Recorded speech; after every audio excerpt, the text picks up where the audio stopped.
WHO memberikan indikasi kalau COVID selesai di dunia ini baru tercapai di tahun 2025. Walah, sebuah perjalanan yang panjang sekali ke depannya. Masih 4 tahun lagi, masih lama ya. Sama lamanya dengan menunggu Newman giliran pegang kendali bernegara. Baik, kita bahas lebih dalam tentang pandemi ini. Dalam kacamata perang, sesungguhnya saat ini adalah masuk kategori perang dunia ketiga. Perang dunia secara harafiah, ya artinya ada musuh bersama. Musuh bersama saat ini adalah makhluk tak terlihat, makhluk kasat mata. Karena masuk kategori perang, maka pasti ada tumpah darah, ada casualties. Yang ujungnya ada yang menang, ada yang kalah. Karena masuk kategori perang, maka sesungguhnya strategi bernegara harus pakai war mode, strategi perang.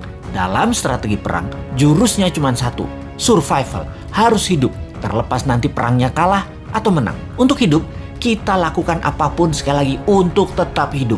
Apalagi sebuah bangsa yang harus tetap hidup. Apalagi sebuah negara yang harus tetap hidup. Dan dalam mempertahankan kehidupan bangsa dan bernegara, yang unggul bukan hanya hidup, tetapi juga memenangkan peperangan.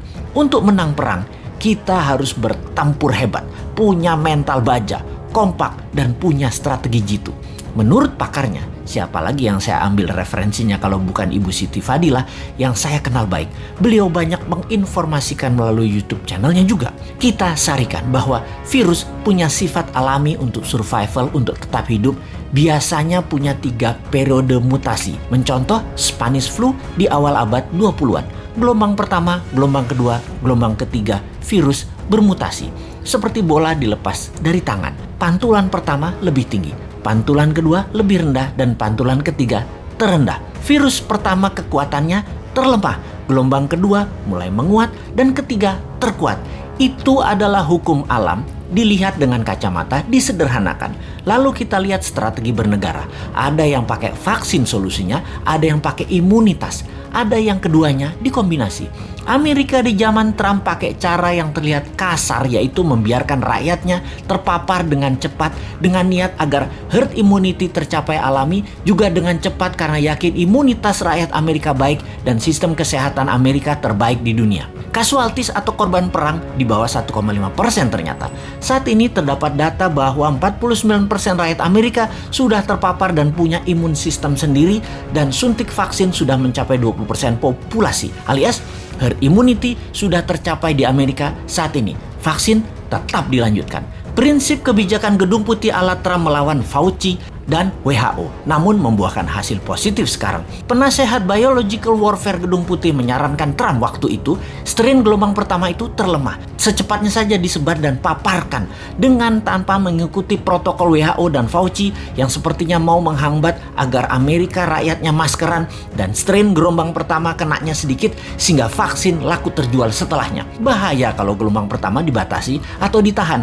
Keserang gelombang kedua, pertahanan imunitas masyarakatnya kurang. Jadi gelombang pertama lepas saja. Toh sarana kesehatan bagus. Itulah analisa dan strategi Gedung Putih di masa Trump yang terbukti tidak ada gelombang kedua di Amerika yang telak. Pada saat ini karena herd immunity tercapai, Amerika menang perang melawan COVID.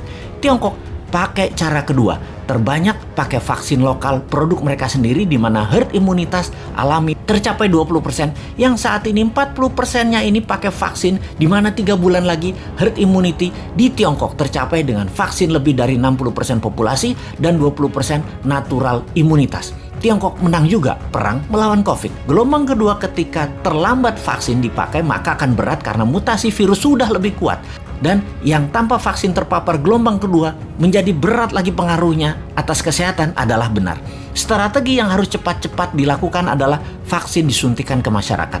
Di Indonesia, ketika gelombang pertama ternyata hanya memapar 10%-an populasi, dan vaksin saat ini baru mencapai 20%-an populasi. Saat ini gelombang kedua terjadi di Indonesia. Sementara yang berimbas atau vaksin atau yang punya herd imunitas baru mencapai 30%-an populasi. Dan hanya mereka inilah yang mungkin kuat terhadap virus gelombang kedua saat ini.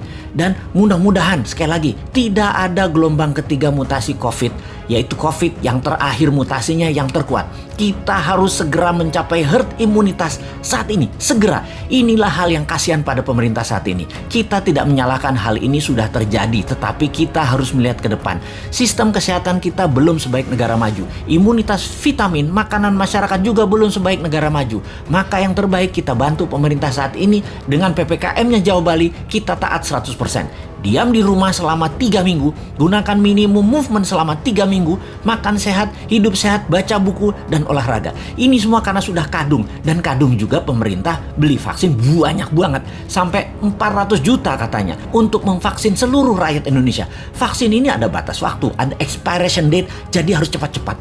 Pandemi, kalau penanganannya benar, sarana kesehatan baik, dan imunitas vitamin yang didahulukan, menurut Ibu Siti Fadila, dengan 50 juta vaksin cukup kok. Kecuali pesan banyak ini karena sekaligus jadi proyek pejabatnya. Ya walahu alam.